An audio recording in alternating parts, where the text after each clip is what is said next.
માં ભગવતી આ ખોડલ આવ્યા છે, પણ એક દી સાહેબ અહીંયા જોકે માંડ્યા વગર મળે નહીં કોઈને ધન સોરું ને ધર્મ, માંડ્યા વગર કોઈને મળે નહીં ધન સોરું ને ધર્મ, પછી હુનર કરો હજારી આખર વેળાએ આડા ફરે.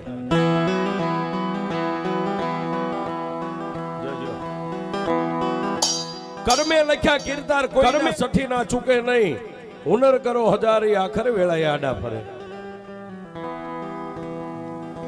વિધાતાના ચોપડે આ જે નાની ચોપડી રહી ને સાહેબ, તમારા ઘરે તેજુરીમાં બેંકમાં ગમે ત્યાં તમારો જે હિસાબ કિતાબનો ચોપડો પડ્યો હોય એ એમાંથી કદાચ કોઈ કાગળ ફાડી શકે, લખેલું ફૂહી શકે, પણ એક નાની એવી આ ચોપડી રહી ને સાહેબ, આમાં જે વિધાતાની કલમ હાલી ને એની માલિપા કોઈ નો કઈ એની ચોપડીનું પન્નું ફાટે નહીં.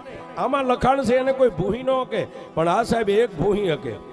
જેનું તમે બાનું લઈ લ્યો, જો આ બેઠ્યું ને એવી ડાઢાળીનો પગ પકડી લ્યો ને સાહેબ, એની કલમ હાલે તો વિધાતાના ચોપડાની માલિપાએ લેખમાં મેખ મારી દેશે. એવી માં ભગવતી આજે આ ખોડલ આવ્યા છે.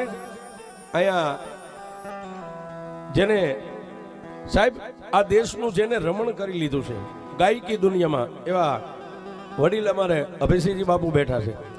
એ ત્યારે સાહેબ 2 જ મિનિટ વિશ્વાસ કોને કહેવાય અને ભગવતી ક્યારે મળે સાહેબ? વિશ્વાસ છે તો આ બધું છે. પણ એક દી એ સાહેબ ક્યાંય દૂર નથી જવું, આ નજીકનો ગરવો ગઢગીરનાર જેની માથે હોળ હોરઠ અને 13 પરજુનું રજવાડું લઈ અને રાજા કવાટ પોતે પોતાનું રાજ હાંકે, પણ સાહેબ હાથ હાથ રાણીએ જેને દીકરી દીકરો કાંઈ નથી.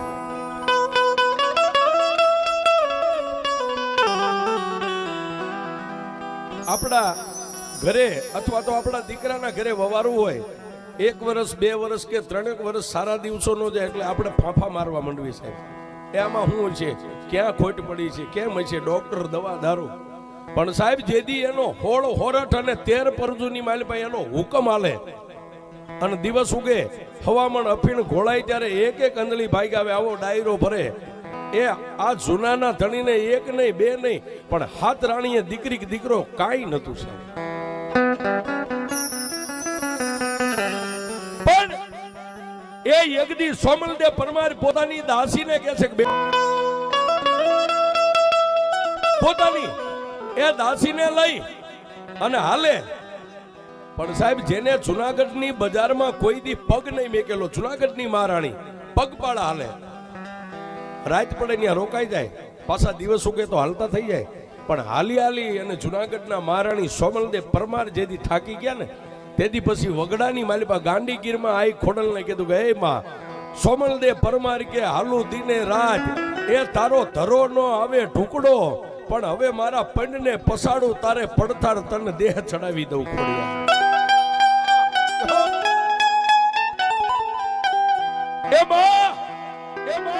હવે જે મારા હૈયાની માલિબા હામ હતી, મારી ધીરજ હતી, જે મારું બળ હતું, મારી હવે હું હારી ગઈ છું.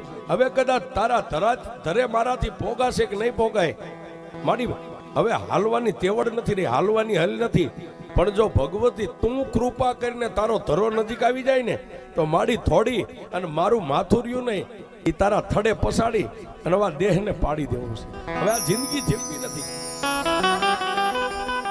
પણ એ સાહેબ પોતાની દાસી થોડીક વાર બાવડું પકડે હાલે વિહામો લે, આમ કરતા કરતા ગળધરાના ઘાટ સાહેબ આજનું જે ધારીની બાજુમાં ગળધરો રહ્યો ન્યા સોમલદેવ પરમાર ને 2 દાસી ને 2 પોગી ગયા અને ભગવતી ખોડિયારના દેવળમાં જઈ અને ઓઢેલી હાડી સાહેબ બેનો દીકરીઓ જે માતાજીને આસ કહેતા ખોળો પાથરા, માની પાસે હાડીનો ખોળો પાથર્યો,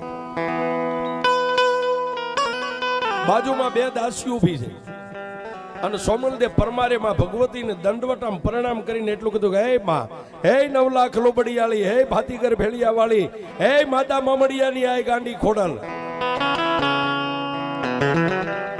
હે માં માડી એ દુનિયાની માલિબા તારા થડે, તારા દેવળે, તારા મંદિરે હજારો બહેનો દીકરીઓ આવતી છે ને તું કદાચ એને આશીર્વાદ આપતી છે ને આશીર્વાદ લઈને વહી જતી છે. પણ માડી હું આજે આવીશું ને આશીર્વાદ લેવા તો આવીશું, પણ કેવા લેવા આવીશું? એ જ્યાં સુધી તું મને તારા મોઢેથી જવાબ ન દે ને ત્યાં સુધી અહીંથી જવાનું નથી. અને મારી એક વાત એ કહી દઉં, હાથ રાણીએ જુનાગઢમાં દીકરી દીકરો કાંઈ નથી. એ હીરા ઝવેરાત માણેક મોતી અન્નના ભંડાર ભર્યા છે, હાથ પેટી ખાય તો એ ખૂટે એમ નથી, પણ કોઈ ખાનારો નથી. અમે કોને ખવડાવીએ સાહેબ? એ પોતાની દાસીઓને કીધું બેટા તમારે જવું હોય તો જુનાગઢની માલિપા વહી જાઓ. હવે જ્યારે આ દેવળની માલિપાથી માં બોલે અને ઈ મને જવાબ આપે ને મને આશીર્વાદ આપે ને ત્યાં સુધી નીકળવા નથી. પણ સાહેબ એક વાત કહી દઉં, આપણા મઠની માલિપા ફળા રહ્યા ને સાહેબ, લાકડાના માતાજીના ફળા આપણા વડવા હો પેટીથી આપણે પૂછતા હોય, ફળા છે એ જડશે, બોલે નહીં. માતાજીની ગમે એટલા રૂપિયાની કિંમતી મૂર્તિ સોના ચાંદીની બનાવો કે પથ્થરની બનાવો આરસની, એ જડ છે, એ તમને જવાબ ન આપે. પણ જવાબ આપે સાહેબ એ જડમાં ચેતન પૂરનારું કોઈ એની સામે બેહી જાય ને તો જડમાંથી નહીં જવાબ મળે. અને તેથી એ સોમલદેવ પરમાર સાહેબ, હવે વાત ઉપર ધ્યાન આપજો. આપ બધી વાતો સાંભળતા ઓડિયો વિડીયોમાં યુટ્યુબની દુનિયા છે, પણ આજ તમારી સામે લાઈવ બેહીને વાત કરું છું. વિશ્વાસ કેવડો હોય, શ્રદ્ધા કેવડી હોય, એ દેવને દુનિયામાં ગોતવા ન જવાની હોય સાહેબ. હા, બે જ માં છે, હિન્દુના દીકરાને બે માં છે, એક જન્મની દેનારી ને એક મઠમાં બેહનારી છે. અને તમારી પાસે 4 વ્હીલ ગાડીઓ ને પૈસા થઈ ગયા હોય ને અભયસિંહ બાપુ, એને અમે કહી છીએ જે માવતરને ખાવા પીવાના વારા કરતા હોય ને મહિનાના, કે મહિનો આ મોટા ભાઈ ભેગા ને પછી મહિનો મારી ભેગા ને પછી મહિનો નાના ભેગા, એને કહી છીએ કોઈ મઠના મંદિરના પગથિયા ન ચડતા છે. આ જે માવતરને ખાવાના વારા કરે ને એના માટે દેવો મોઢું ફેરવીને બેઠ્યું, ન્યા જઈને માથા ફોડો તો તમને આશીર્વાદ ન મળે. મારી ચેલેન્જ છે.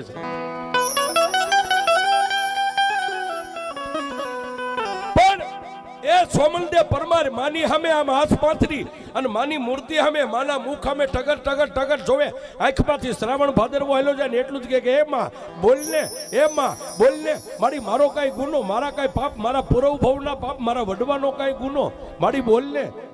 સાહેબ એક દિવસ સંધ્યાટાણું થઈ ગયું, એક રાત, અને બીજો દિવસ ઉગ્યો. પણ સાહેબ જ્યારે તમારું ભજન પાકે ને ત્યારે આ મળે, આ પકવવું પડે છે. પણ એક દિન એક રાત વહી ગઈ એટલે બીજા દિવસ ઉગ્યો એટલે સોમલદેવ પરમારને એમ થયું કે આમમાં નહીં મળે. પછી સાહેબ અન્નજળનો જેને ત્યાગ કરી નાખ્યો. બાજુમાં દાસ્યું હતું, એને કીધું મને કોઈ પાણીનો ન કહેશો, મને કોઈ અનાજ ખાવાનું ન કહેશો. હવે જ્યાં સુધી માં જવાબ ન આપે ત્યાં સુધી મારે અનય ન ખપે ને જળય ન ખપે. એ સાહેબ એ બીજો દિવસ આથમી ગયો, બીજા દિવસની રાત મળી ગઈ, ત્રીજો દિવસ ઉગ્યો ને ત્રીજા દિવસની રાત વીતવાનો સમય. પણ જેને 2 દિવસથી 48 કલાકથી અંજળનો ત્યાગ કર્યો છે, જીભ છે પોતાના તાળવે ચોટે, ક્યારેક ક્યારેક પછી બોલી શકે એ માં બોલને, એ માં બોલને. સાહેબ તાળવે જીભ ચોટવા મંડી ગઈ, પણ પછી સાહેબ પોતાની ધીરજ હાવ ખૂટી ગઈ.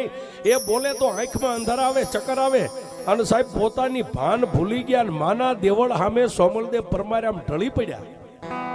સોમલદેવ પરમારને ધરતી ઉપર ઢળી પડવું સામે ગળધરાનો ગુનો, અને ગુનાની માલિપાથી જેના હાથની માલિપા દોઢિયો ત્રિશુળ, બુઢિયા રંગનું કાપડું, કાળી જીમી અને માથે કાળો ભેળિયો. આ બાજુ સોમલદેવ પરમાર ધરતી ઉપર ઢળી પડે અને ઓલી બાજુ ગુનાની માલિપાથી સલાંગ મારીને મારી ખોટ્યા.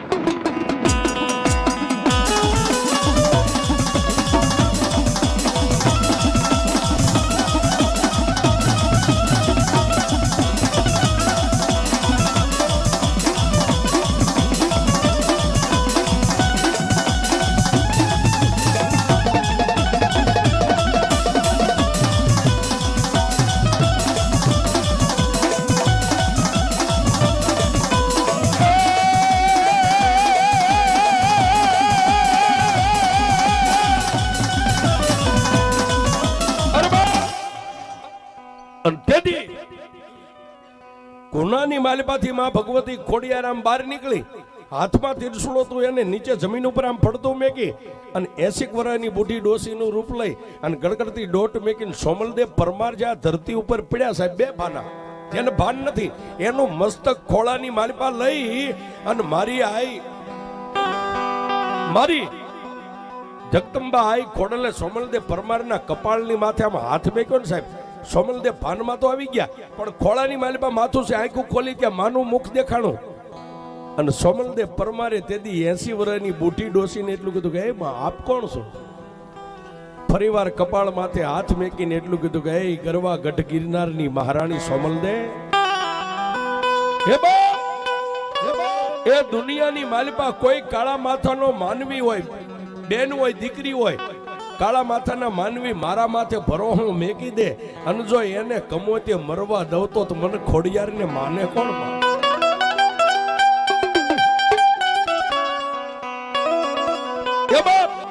હું મોમડિયાની આ એક ખોડા લાવી છું, પણ સાહેબ ત્યાં તો ભાનમાં આવી ગયા, ઉભા થઈ અને માના બે ચરણને પકડીને સોમલદેવ પરમાર જુનાગઢની મહારાણી ખૂબ રોયા છે,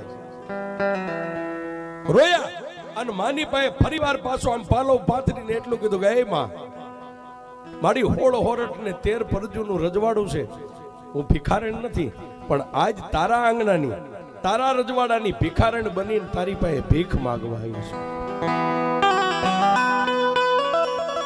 અને તેથી એ સોમલદેવ પરમારને મારી આય ખોડિયારે કીધું કે એ દીકરી, આ દુનિયાની માલિપા મારી પાસે માગીને તું કે હું કરી દઉં, પણ હું કહું એટલું તું કરીશ?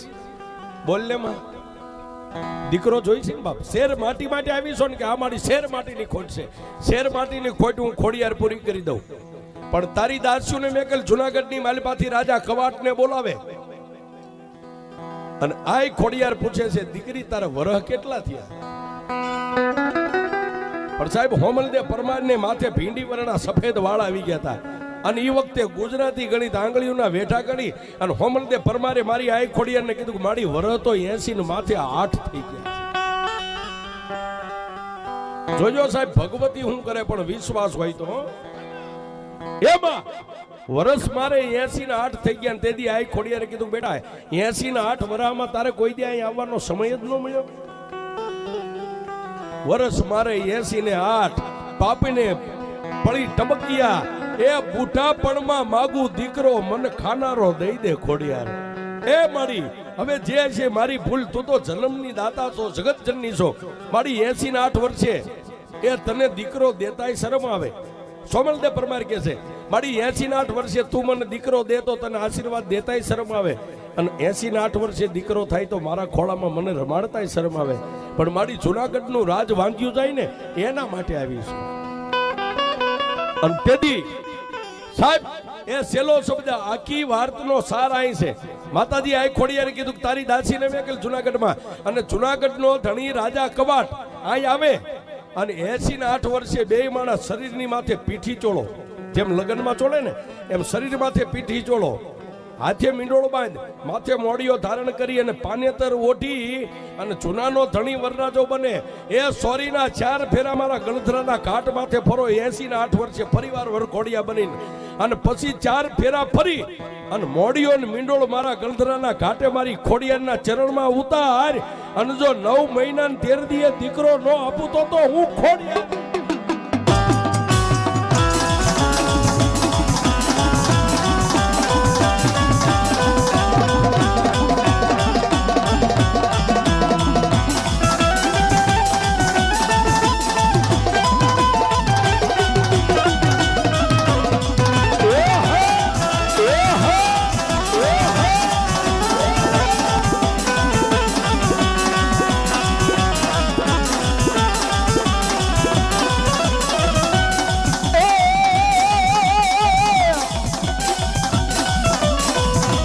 જીવા